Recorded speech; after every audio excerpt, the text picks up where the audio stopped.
رب العالمين والصلاة والسلام على سيد الأنبياء والمرسلين وعلى آله وصحبه ومن استنى بسنته إلى يوم الدين.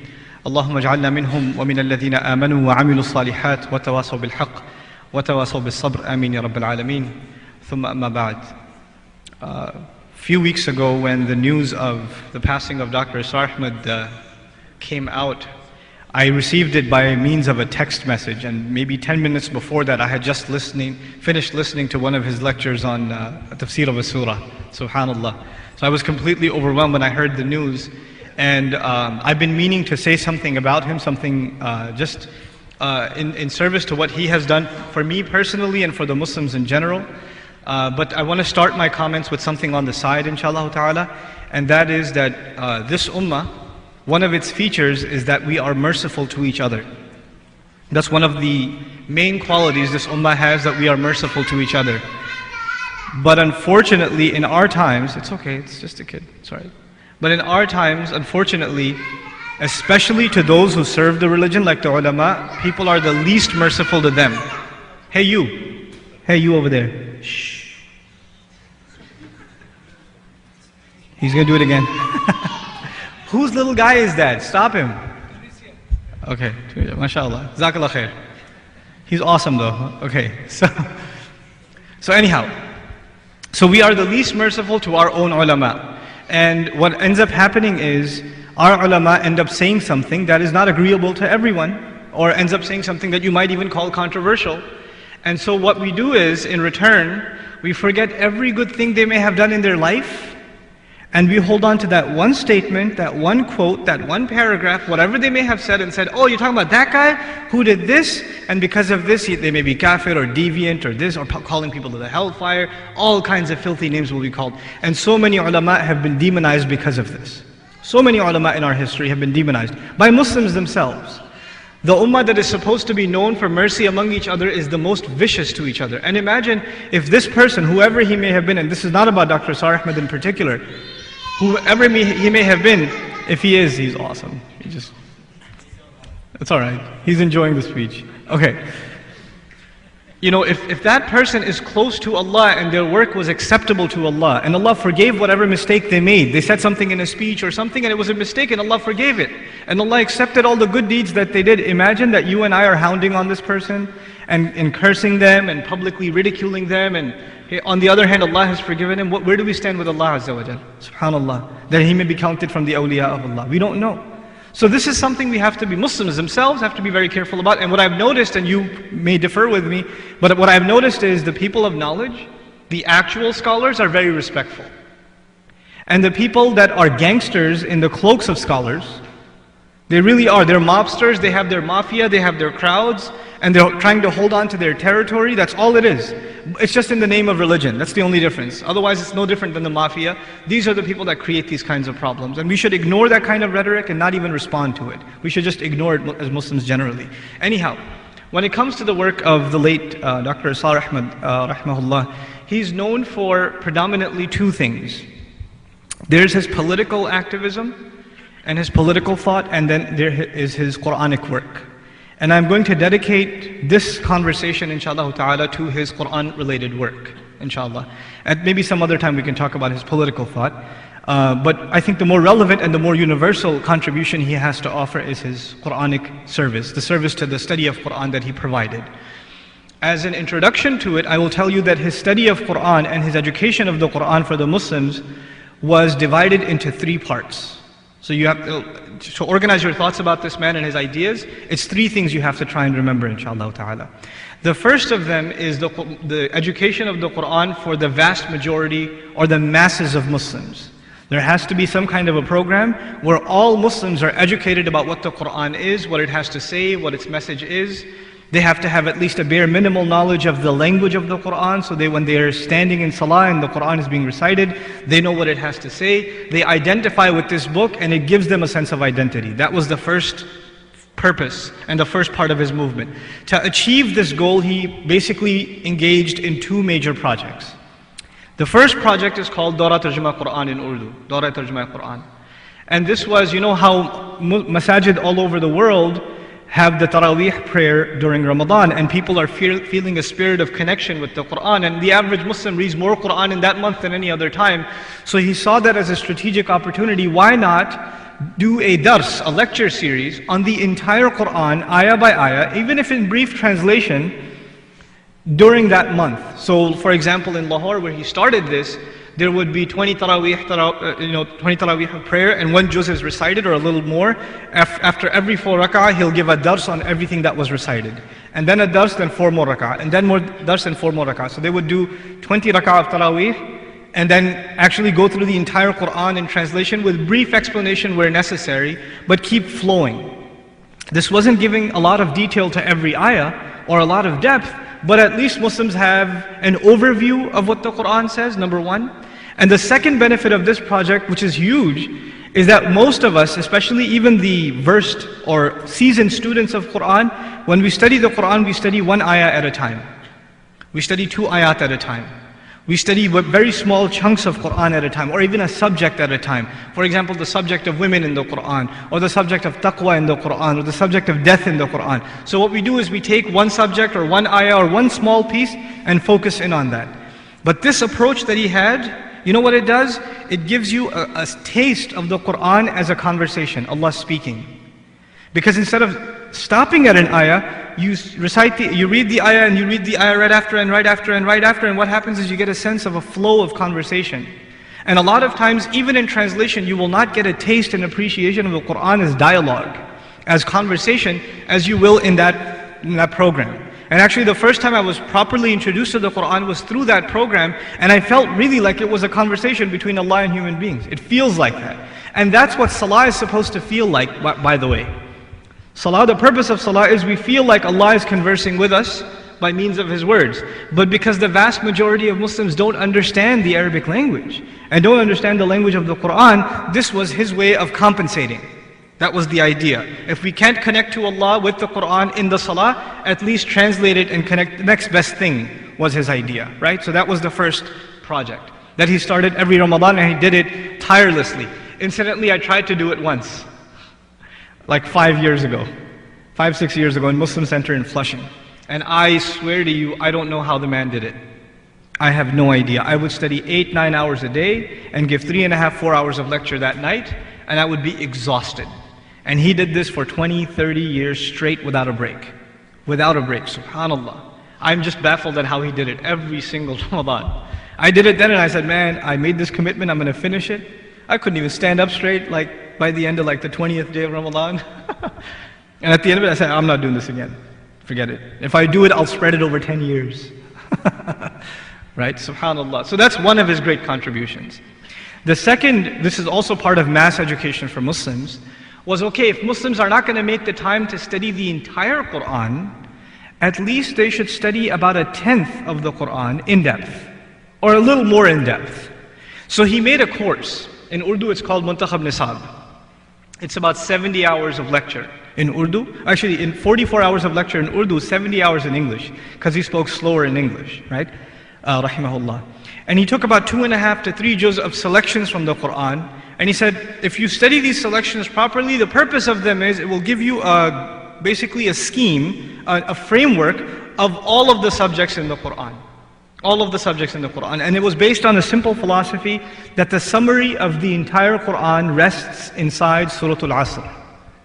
That every piece, the first ayah, the second ayah, the third ayah, especially the third ayah of Surah Al-Asr, إِلَّا الَّذِينَ آمَنُوا وَعَمِلُوا الصَّالِحَاتِ. You all know this. وَتَوَاصَوْا بِالْحَقِّ وَتَوَاصَوْا بِالصَّبْرِ. That the Quran either deals with Iman, إِلَّا الَّذِينَ آمَنُوا, or it deals with righteous deeds, وَعَمِلُوا الصَّالِحَاتِ, or it deals with enjoining the truth, وَتَوَاصَوْا بِالْحَقِّ, or enjoining perseverance, وَتَوَاصَوْا بِالصَّبْرِ. Based on that understanding, he devised an entire curriculum, which was a continuation of a curriculum that was made even before him by a scholar by the name of Amin Ahsan Islahi. Rahimahullah, he developed that curriculum first, and it was enhanced and added to by Dr. Israr Ahmed. Amin Ahsan Islahi, by the way, rahimahullah, was one of the great influences on Dr. Israr Ahmed. Though he disagreed with him on a number of things, you will notice if you are a continuous listener of Dr. Saab, that he will mention Amin Ahsan Islahi rahimahullah quite a bit. And he was very influenced by his tafsir, Tadabbur al-Quran, and he had a lot of personal interactions with him as well before he passed away. Anyhow, so this is his first thing, educating the average Muslim, with the Quran. The only additional thing I will tell you about that is, his theory was that there has to be mass education of at least basic Quranic education and Arabic in the entire Muslim world. All Muslims have an obligation to learn Arabic as best as they can. This is the language of Allah's book. It should be part of minimal education. Like, in the public or secular world, we say at least get a GED or at least graduate from high school. Well, his idea was at least know some Quran and at least know Arabic. At least know that much. That much education every single Muslim should have. That was his theory. And that's again mass education. Now we go to his second layer of service. You can call this Tadabbur al-Quran, a deep reflection on the Quran, a deep, thorough study of the Quran. He developed this thought and started acting on it more seriously in the early 80s. And he decided to commit himself to a series of durus where he would study maybe 20 tafsirs of the scholars, take his own notes, and then present a detailed lecture on every single surah that he would study. This was not something that you translate and keep going. He would spend hours and hours and hours on an ayah at a time if necessary. He decided that he's going to do this for the entire Quran. Actually, from what he said in one of his lectures, he started that project in 1976. Himself, he says the series is called Mufassal Dars-e-Quran. That's what the name is in Urdu, Mufassal Dars-e-Quran. So there's Bayanul Quran, which is the translation and quick dars, and then there's Mufassal Dars-e-Quran, which is the detailed, deep, analytical study of Quran. I don't have access to it, except for 1/3 of it. 1/3 of it is recorded and posted online. I think the rest of it never saw the light of day, or he did it in his masjid, but it wasn't recorded or published or anything like that. But whatever he did do, let me tell you something about it. I developed that virus myself some time ago, that I'm going to study the entire Quran for myself in depth, and whatever surah I study, I'm going to go through 26, 27 different sources and properly study it before I talk about it. And he was one of my resources. So wallahi, I would study 20 different tafasir and grammatical analysis and the books of, this scholar and that scholar and the other scholar, and I would still have questions in my head. And then I'd listen to this man speak for 3-4 hours on the same question I had, and he would solve my problems like you're untying a knot. Incredible. Just the amount of work he put in, I appreciate. And it's a tragedy to me personally, it's a loss that he doesn't have every surah of Quran there, it's not posted. Subhanallah. But whatever he does have is an absolute treasure. Priceless.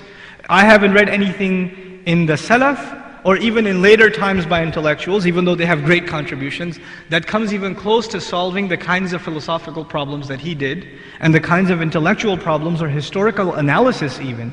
I mean, if you study his historical analysis, for example, of Inna fatahna laka fathan mubina, if you study his historical analysis and compare it to any other tafsir that you will study, you study tafsir, you'll be left with questions. You will be left with questions. And he was left with those questions, and he kept studying and researching until he found the answers to those questions and simplified them so one day a dummy like me can listen and understand.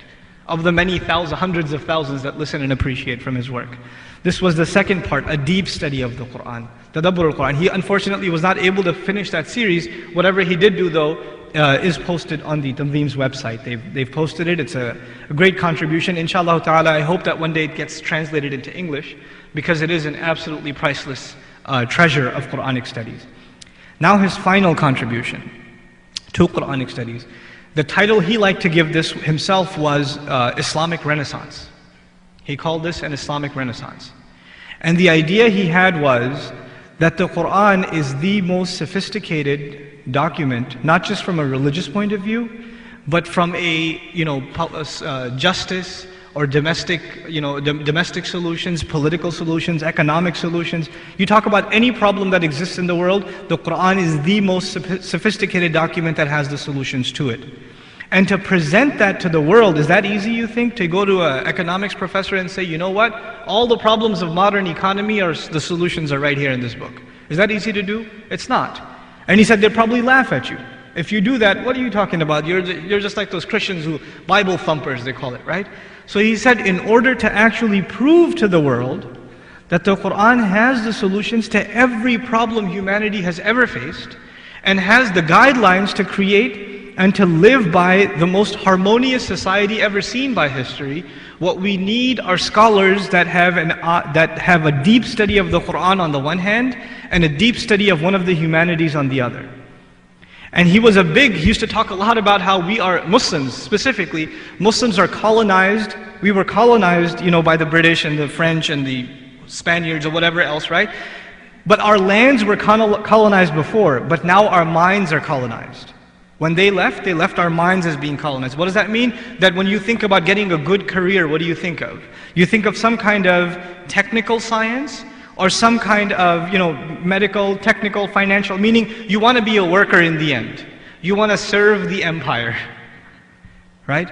And any education that doesn't have to do with being in a job or, technically doing labor, rather has to do with thought and deep reflection and thinking and intellectual pursuit. For example, sociology or history or political science. Or when you go into those careers, the Muslim parents will say, what are you wasting your time for? Why are you thinking about economics? What kind of job are you going to get? What are you going to do with sociology? What are you going to do with psychology? What are you going to do with anthropology or history? Useless stuff. And he says actually it is those sciences, they call them humanities. Those of you that are in college call them the useless courses, right? Those are the sciences that actually are the foundation of a society. The sociologists and the economists and the political scientists, these are the people who frame how society functions. Everybody else just works in it. But these are the people who craft society, who design society. I mean, look at the times in which we live in Wall Street and this and that and the other. It starts with Adam Smith, right? It starts with an economist. It starts with a writer. You talk about the huge, Soviet Union and this amazing empire, but it starts somewhere else. It starts with a writer, with Karl Marx. It starts with a sociologist. Actually, he was a sociologist and an economist. So he says that Muslims have to be deep and very powerful intellectual sociologists, at the same time deep students of Quran, and bring these two together. And by bringing them together, you show the world how amazing the solutions of the Quran are for society. So instead of presenting the Quran as us versus them, it is us for them. If you understand what I'm saying. So here's a solution that will help you solve your problems. This is good for you. It's not even for me, it's good for you. And that's the amazing power that the Quran possesses. Now, in order to pursue this project, I told you, to pursue his first project, he did two things. Tarjuma Quran and Muntakhab Nisab, he did two things. For the deep study of Quran, he had his own project of, Mufassal Dars Quran. To pursue this third project, he took a risk. I will tell you about this risk he took. He studied Islamic history and learned something. You know what he learned? He learned that Muslims, when they were in Spain, they were the head of world civilization. All the universities, all the intellectual heads were where? They were under Muslim rule. And the Europeans were in the Dark Ages. So how did the Europeans make a comeback? You cannot have a comeback until you have scholarship. You can't do it. The reason the Western world is at the head of the planet today. Why are they leaps and bounds ahead of everybody else? Because they have the most sophisticated universities than anybody else. The centers of learning are also centers of society and centers of civilization. The Muslims were the places where universities were, and we were also leaders of the world. So how did the Europeans make a comeback? Where did they send their young men? Where did they send their young blood? To the Muslim universities. And they were taking a big risk, because if the Europeans go to Muslim universities, they might become Muslim and we might lose them. So this was a big risk for the Europeans, because they might lose some of their freshest talent to the Muslims. But these Europeans went, a lot of them were lost to Islam from their point of view. We gained them, they lost them. But a good number of them learned what they had to learn and went back to Europe to make Europe a better place. And thus started the Enlightenment. They started translating, the works of the philosophers were gone, they were only available in Arabic. The Greek philosophers, you couldn't find the Greek text, you could only find the Arabic text. So the Europeans came, translated them back into European languages and took them back with them. So this reversal, right? He says now it's time where the Muslims have to come to Western universities, gain the highest form of knowledge, and then return that intellectual tradition to the Muslim world. That was his idea, and for that purpose he started an experiment. It was called IQW, Institute of Quranic Wisdom, and one of the projects within that was called the Higher Studies Project. It's one of the tragedies in his life, that project. It was called the Higher Studies Project. The purpose of it was he would have some young brothers that would go and study with him in Pakistan, and they would study the Quran and Arabic and all of this stuff, and when he felt confident with them, he would ship them off to the United States, and they would do higher studies here, do their PhD in sociology or history or whatever else. And he did do that. There were a number of brothers, I actually knew them personally myself, And they learned under him, and then they came back here and they joined Hartford Seminary, they went to Harvard, they went to Yale, they went to different universities, and guess what ended up happening with most of them? They lost the other side. Or their ideas completely changed. And what he intended completely backfired. It completely backfired, with I know of one exception. I know of one exception of his 24 students that I knew that engaged in this project, and he was actually hoping that I would be one of those volunteers, but I said I'll stay in LSP. It was the HSP, Higher Studies Project. I wanted to be LSP, Lower Studies. I was actually more fascinated with his Tadabbur al-Quran work, and I said I don't have the brain cells for the Higher Studies Project, and that idea, it was a little, even when they would talk about it, I was like, what are you talking about? You know? It's a remarkable idea, it really is. But we didn't have the infrastructure or the wherewithal to be able to execute that idea. I don't take merit away from that idea. It's a profound idea. It's an amazing idea. But we have to have a proper strategy to be able to execute it. He did whatever he could within his human capacity to fulfill that idea, and may Allah accept that from him. And that great concern for the ummah. It's actually, for those of you that are interested, read this book. It's amazing reading. He wrote this, it's hard for me to believe he wrote this in 1965. When he was 24. He wrote this when he was 24. It's called Islamic Renaissance, The Real Task Ahead. Read it twice. It's maybe 40, 50 pages. But it'll blow your mind. If you're a serious reader, first of all, it'll blow your mind that this guy is not like an Englishman, and he's writing this sophisticated language. It's sophisticated language. Most Islamic books are written in poor English. This is good English. This is English that'll make you feel bad. Like I should have paid more attention in English class in high school English, right? And second of all, it's just, the ideas in it are extremely powerful, very potent ideas. Now the final thing I will tell you about Dr. Israr Ahmed, and I'll conclude inshallah. This is one of his lost treasures. I held that for last. He said that there are two views of looking at Islam. One view is you look at Islam and you say, what does it do for me? What does it do for me? What is halal for me? What can I enjoy? What more can I do? You make more and more things permissible on yourself. You ask, what more luxuries can I take part in this life? And there's another view of Islam, which is, what more can I do for it? What more can I do for it? So one view is, Islam is in service to me, and the other view is, I am in service to Islam. And he said that the Sahaba, radiallahu anhum ajma'in, were predominant. If you study what they did and the kinds of questions they asked to the Messenger sallallahu alaihi wasallam, what more can I do? How do I get to Jannah? Tell me the most amazing thing I get, the most beloved thing to Allah that I can do. In other words, they weren't asking how much less can I get away with? They were asking, what more can I do? And if you look at the questions of the Muslims today, when they go to the ulama, what do they ask? Do they ask, what more can I do for Allah? Or do they ask, what more dunya can Islam give me? Essentially, is this halal? Can I eat that too? Can I go there too? Can I buy this too? Can I get in this business also? Can I wear that?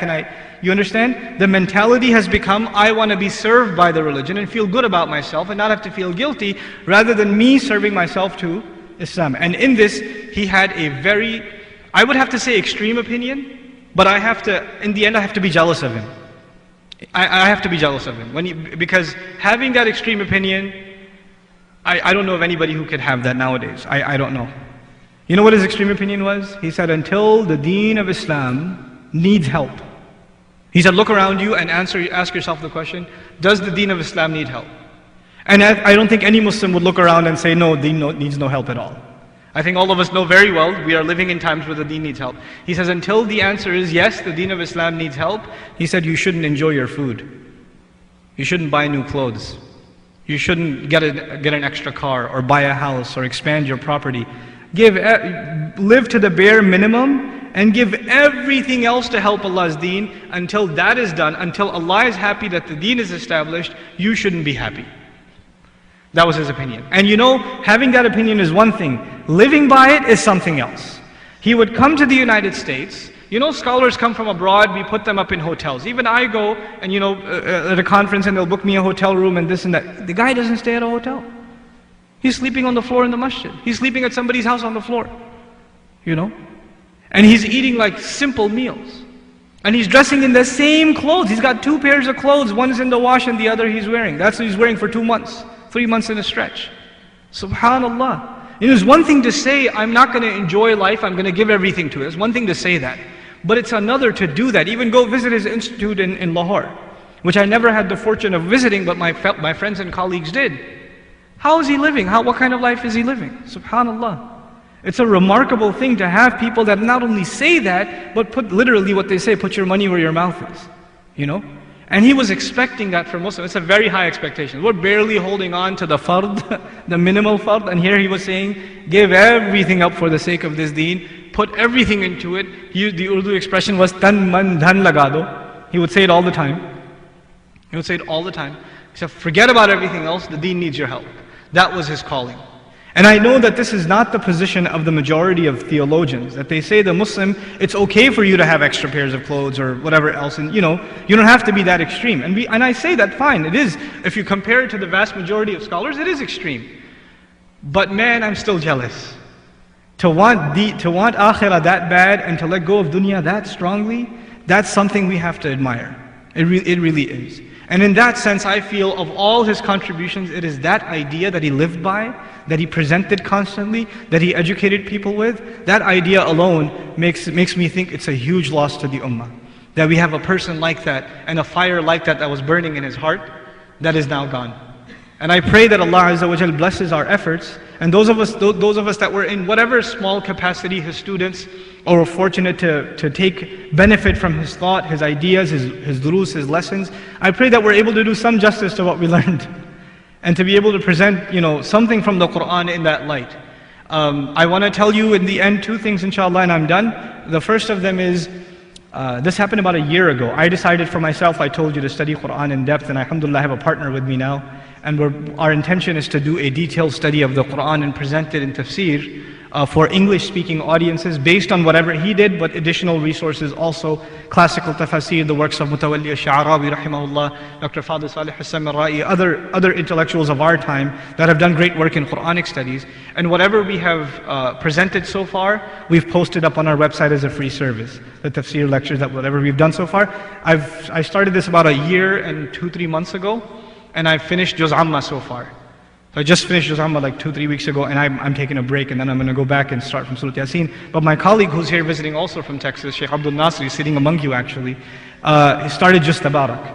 He started Just Tabarak last week, and he's continuing also with those durus, and we're posting them. It's a detailed ayah by ayah study. So if you would like, if you don't have access to the English, I know it's not really a comparison, but it's whatever's available to you in English. You can take advantage of that from our site at bayyina.com, inshallah ta'ala. And on that note,